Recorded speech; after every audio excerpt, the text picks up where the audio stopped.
vamos começar a falar sério aqui nesse programa, porque nesse primeiro bloco, cada debatedora vai poder fazer perguntas de 1 minuto para o nosso convidado. Denise, por favor, eu peço que você faça a primeira pergunta para o ministro João Roma. Boa noite, Marina. Boa noite, ministro. Boa noite, Débora. Feliz 2022 para todos nós. Ministro, além das questões das chuvas, o ano começa também com aumento de preços. Já tivemos aí um aumento da gasolina, a inflação chegou a 10,06% e o programa social, o programa mais importante do governo, o Auxílio Brasil, que vem com R$ 400 para ser um valor maior que o antigo Bolsa Família e é, inclusive, um programa muito mais completo, mas a inflação ameaça aí tirar o poder de compra dessas pessoas. O governo já tem algum mecanismo aí, alguma coisa para tentar manter o poder de compra de R$ 400 dessas pessoas beneficiárias do Auxílio Brasil? A inflação é um processo mundial, né? Agora, como estamos observando na saída dessa pandemia, parece que se repete um processo, assim como ocorreu em fenômenos globais, como foi a Segunda Guerra Mundial, que gerou 3 anos sucessivos de processo inflacionário. O governo Bolsonaro tem tido a determinação de ajudar as pessoas mais necessitadas no Brasil. No Programa Social de Transferência de Renda, o Auxílio Brasil, ele chega mais fortalecido. Ele interliga programas sociais ao programa de transferência de renda. Ele já no seu início teve o reajuste de 17%. Portanto, maior do que esse avanço inflacionário. E com o benefício compensatório, ele vai a R$ 400 no mínimo. Significa que o ticket médio passa a ser até maior. Então, um programa que tinha um ticket médio na casa de R$ 189 passa a ter o ticket mínimo de R$ 400, ampliando, inclusive, a base de beneficiários. O programa chegou a contemplar 14 milhões e 600 mil pessoas, mas a partir de amanhã, Denise, mais de 17 milhões e meio de brasileiros passam a receber um mínimo de R$ 400. Então, sem dúvida, é um avanço na parte de transferência de renda, um incremento na política social do governo e, além disso, você tem a extensão também da tarifa social de energia elétrica com desconto de até 65% para mais 12 milhões de famílias brasileiras, lembrando que 12 milhões já eram contempladas.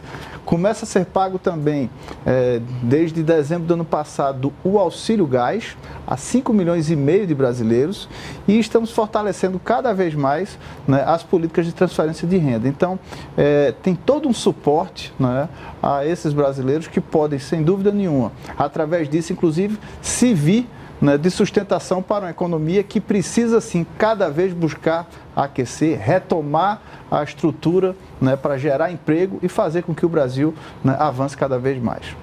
Débora Bergamasco, qual é a sua primeira pergunta para o ministro João Roma? Boa noite, ministro, Marina, Denise, a todos. Ministro, eu gostaria de saber o seguinte, né? O senhor falou que vai aumentar a base, o Auxílio Brasil, ele vem aumentando para 17 milhões e meio de famílias. A gente está falando aí de quase 70 milhões de pessoas, né? E a gente está falando de pessoas que estão na linha da pobreza ou abaixo dela. São pessoas realmente muito carentes. Considerando que a gente tem pouco mais de 200 milhões de habitantes, é muita gente. A gente sabe que um dos diferenciais do Auxílio Brasil é a questão da capacitação para tentar tirar a pessoa daquela situação. Mas eu sempre vejo o senhor falando, capacitação, ajuda do Sistema S, mas eu gostaria que o senhor exemplificasse em termos concretos. Então a família, ela já vem há anos, há gerações, dependendo do Bolsa Família, do Auxílio Brasil, e ela quer sair. Me dê exemplos concretos do que esse novo programa vai trazer para ela. Eu vou lhe falar, Débora, do âmago do Auxílio Brasil e da sua diferença ao programa anterior, uma vez que não trata-se apenas do valor do ticket médio, mas sim de uma outra ferramenta que vai além da proteção social, mas também mostrando a possibilidade de transformação social. No Bolsa Família, quando o beneficiário ele assinava a carteira de trabalho, ele perdia o benefício. Já no Auxílio Brasil, ele é estimulado a assinar a carteira e ele tem um mínimo de permanência de 2 anos no programa. Ou seja, ele perde o medo de ficar sem a sua proteção social. coisa que dividia muito a sociedade brasileira, pois parecia que as pessoas não queriam ter acesso a uma atividade econômica. Então, o Auxílio Brasil, ele interligando essas políticas públicas como primeira infância, né, os vetores de emancipação, né, o mérito esportivo e o mérito científico, você está colocando ferramentas para que essas famílias possam, sim, participar do programa, ter a proteção social, mas mirar justamente a transformação social, para que conquiste mais protagonismo na sociedade e possa, assim, ter mais qualidade de vida. Com o auxílio, ele pode, neste momento, assinar, por exemplo, quando ele tiver uma oportunidade de trabalho, assinar a carteira de trabalho, não perder o programa social. Vamos supor que ele hoje receba R$400. Ele continua recebendo os R$400, certo? Por um mínimo de 2 anos, independentemente de quanto será o salário dele. Pode estar ganhando R$1.500, 1.200 do salário mínimo, vai ganhar mais os 400 do auxílio por pelo menos 2 anos. E ainda tem, no caso da inclusão urbana, a poupança de R$200 por mês e no caso da rural, mais R$200 de bônus por mês. Ou seja, ele ainda vai ter um estímulo a receber mais recursos para ingressar na atividade econômica e poder, sim, transformar a realidade da sua família. Bom, pois bem, além do Facebook que mandou logo pra gente, tem a sua pergunta. Vamos ver você que enviou utilizando a hashtag sem censura. Veja só aqui no telão. Luana Santana, obrigada, Luana. Eu fiz o meu cadastro único em dezembro de 2021. Será que foi aprovado? Eu não sei se o ministro tem essa lista, ministro. Olha, tem que pegar os dados da Luana para verificar. O que eu sei é que se ela fizer parte, né, se ela estiver apta a participar do Auxílio Brasil, em dezembro mesmo nós zeramos a fila. Então, se o cadastro dela mostrava ela apta a receber o Auxílio Brasil, já a partir de amanhã ela passa a integrar o calendário de pagamento do Auxílio Brasil. Se não recebeu nenhuma confirmação, ela tem que correr atrás. Ela tem que buscar não só atualizar seu cadastro, mas também cumprir as condicionantes do programa, que é a renda que está lá estabelecida, as questões sociais que são levantadas pelo Sistema Único de Assistência Social. Perfeito. Mas agora é a vez da Débora fazer a segunda pergunta para o ministro. Ministro, o senhor até comentou, né, que o Auxílio Brasil, ele aumenta o ticket até mínimo, né, e consequentemente o médio também, em relação ao Bolsa Família. Ele vai atender a mais famílias, porém tem muita gente que recebeu o auxílio emergencial, que é outro instrumento, mas que está frustrada, porque está fora. A pessoa, olha, eu recebia, vou continuar recebendo, as pessoas estão, muita gente está frustrada. E eu sei que o senhor costuma dizer, olha, são coisas independentes. Porém, foi um instrumento lançado aí para ajudar as pessoas que tiveram dificuldades durante a pandemia, mas a pandemia não acabou e as dificuldades, muitas delas permaneceram. Como é que o governo e o Ministério podem ajudar essas famílias? Justamente como você falou, Débora, o auxílio emergencial é uma outra ferramenta ao Auxílio Brasil. O auxílio emergencial se viu no epicentro da pandemia, justamente para dar suporte àquelas pessoas que estavam impedidas de realizar suas atividades econômicas, a maioria ligadas ao comércio informal. Já o Auxílio Brasil, ele é o novo programa de transferência de renda do governo federal. O programa permanente, que está vinculado não apenas a uma faixa de renda, mas também à situação social dessas famílias. O Auxílio Brasil, ele substitui o Bolsa Família. E foi justamente uma opção do governo, focar justamente nos mais necessitados, ampliando, inclusive, sua base. E aquelas pessoas que, inclusive, chegaram, né, infelizmente, a uma situação econômica e social hoje, que se enquadra nas condicionantes para o programa permanente de transferência de renda, elas devem sim buscar o cadastro e buscar integrar o Auxílio Brasil. Mas essa foi a opção do governo e justamente que a pandemia está passando, mas as consequências econômicas e sociais dela não estão passando, é que nós buscamos fazer o reforço desse programa social, com a aprovação da PEC, dos precatórios, que viabilizou, não é, esse benefício compensatório que faz com que nenhum dos beneficiários receba menos de R$400. No antigo programa, o ticket médio de R$189, tinham pessoas que recebiam menos de R$100 no programa de transferência de renda. E já agora o mínimo é R$400. Lembrando que tem famílias que estão ganhando mais de R$1.000. Pessoas, por exemplo, que participaram do GEBS, Toda criança que for de uma família, né, o jovem de uma família que é de programa social e for classificado para os Jogos Estudantis Brasileiros, ele já recebe um suporte extra para dar estímulo justamente à sua transformação social. Então, são várias ferramentas que estão acopladas agora no Auxílio Brasil para já justamente esse reforço nesse enfrentamento, nesse período pós-pandemia. E agora nós temos uma participação que vem das redes sociais, você que utilizou a hashtag Sem Censura pelo Twitter, continue fazendo isso, vamos ver quem enviou um comentário. Fábio Silva Freire, muito obrigada. Ministro, no que consiste o programa Alimenta Brasil? O Alimenta Brasil... Já? Já. Boa noite. O Alimenta Brasil é um fortalecimento do programa de segurança alimentar. O Ministério da Cidadania, vale lembrar, ele já foi chamado Ministério do Combate à Fome. Quando o PT chegou ao poder, o projeto social do PT não era o Bolsa Família, era o Fome Zero, que não foi um projeto que de fato foi transformador.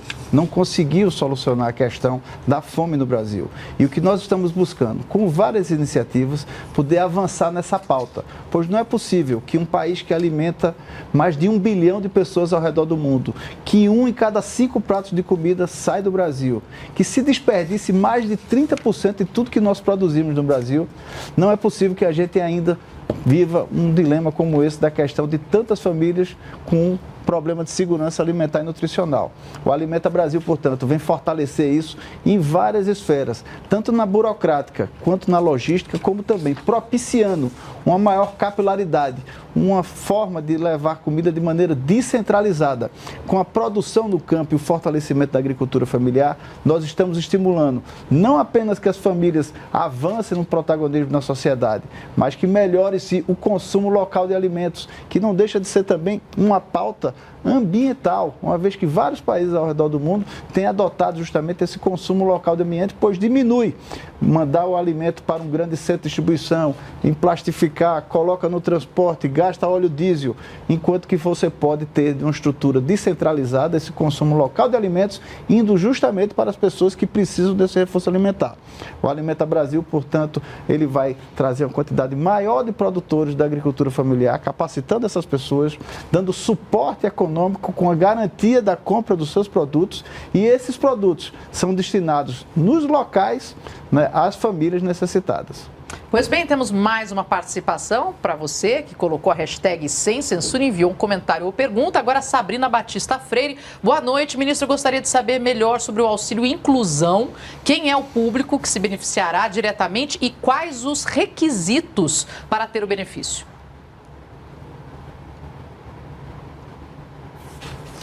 O auxílio inclusão, ele hoje tem duas vertentes. Ele teve início no BPC, que é o Benefício Prestação Continuada. O BPC funciona da seguinte forma, Marina. É como se fosse uma aposentadoria para aquelas pessoas necessitadas que não têm condições de desenvolver uma atividade econômica. Por exemplo, uma mãe com uma criança com microcefalia, ela precisa ter um cuidado integral com aquela criança. Todavia, essa mãe, ela participa de um tecido social. Geralmente ela, né, tem parentes que moram nos seus arredores. E ela, às vezes, tem, sim, a possibilidade de desenvolver atividade econômica. Mas não pega aquela oportunidade, porque senão ela perde o benefício social. Então, para não perder o benefício social, muitas vezes ela fica condenada a ficar com aquele rendimento para sempre. Com o auxílio inclusão, se ela assinar a carteira de trabalho, ela não perde o seu benefício, ela passa a ganhar ainda 50% do seu benefício, ou seja, esse benefício é no valor de um salário mínimo. Digamos que ela seja contratada por um salário mínimo, ela passa a receber do seu empregador um salário mínimo e recebe mais meio salário mínimo do Estado brasileiro. E caso dê algum problema, em menos de 2 anos ela perca esse emprego, ela volta automaticamente para o valor total do benefício de prestação continuada, que ou seja, um salário mínimo. Desta maneira, você viabiliza assim novos horizontes para essas pessoas. Pessoas com deficiência que conseguiram o seu primeiro emprego agora, a partir de 1º de outubro do ano passado, quando começou a vigorar o auxílio inclusão, já foram muitas promovidas, inclusive, porque chegam com tanto entusiasmo e verificando ali um grande sentido na sua vida, por se sentir útil à sociedade, poder estar trabalhando, não é, e poder mostrar as suas capacidades, né, a sua forma de se relacionar com seus colegas. Isso tem sido, sem dúvida nenhuma, uma ferramenta muito transformadora e são depoimentos realmente comoventes que emocionam todos nós quando a gente vê essas pessoas tendo essa oportunidade. Então, o Auxílio Inclusão vem justamente para propiciar novos horizontes para essas pessoas, que elas permanecem sim com a proteção social, mas podem avançar na sociedade com mais protagonismo, mais qualidade de vida, mais ganho, inclusive, para suas famílias. Aproveitando, inclusive, que estamos falando de programas do governo, como é que está a situação do Auxílio Gás, que foi um drama para muitas famílias por conta do aumento do gás, e como é que está o alcance do programa? O Auxílio Gás começou a ser pago em dezembro, com foco prioritário nas famílias, nas cidades em calamidade das chuvas, e dá sequência agora em janeiro para 5 milhões e 500 mil famílias brasileiras, justamente as famílias que estão na faixa da extrema pobreza. Então, o Auxílio Gás vai no valor correspondente a meio botijão de gás, né, o valor de R$ 52,00, e chega, já agora em janeiro, a 5 milhões e meio de famílias brasileiras. Esperamos que a gente possa reduzir isso aos poucos, que as pessoas tenham mais capacidade, né, de andar com as próprias pernas, mas a projeção é de continuar com isso e estender isso ao longo do ano, ou terminamos aí com 5 milhões sendo o teto? A determinação do presidente Bolsonaro é ajudar os mais necessitados. Nós estamos fazendo isso em todas as vertentes possíveis. Assim está sendo na inclusão da tarifa social de energia elétrica, assim com o reforço do Auxílio Brasil, assim com o Auxílio Gás e com todas as matérias, como, por exemplo, o Alimenta Brasil, que é o reforço na pauta da segurança alimentar e nutricional. Então, todas as ações do Estado brasileiro vão ser levadas adiante, pois o presidente disse que estava determinado em ajudar os mais necessitados. Ministro, aliados do presidente, do governo, dentro do parlamento e fora dele também, estão pressionando para que o Auxílio Brasil atenda não apenas 17,5 milhões de famílias, mas 20 milhões de famílias. Pelo que o senhor sabe, é impossível que isso aconteça esse ano? Desde a minha posse, eu comento que a área social e a área econômica são duas faces da mesma moeda. O que nós estamos vivendo nesse momento é um grande fortalecimento do programa social. Nós temos um programa social que está mais do que duplicando os orçamentos disponíveis para a população mais necessitada no Brasil. Então, nós conseguimos sim uma grande façanha, que é o pagamento do benefício mínimo de R$ 400 para todos os beneficiários do programa permanente, que é o Auxílio Brasil, indo inclusive de 14 milhões e meio para mais de 17 milhões de famílias atendidas. Então, eu acho que é um grande avanço no programa social.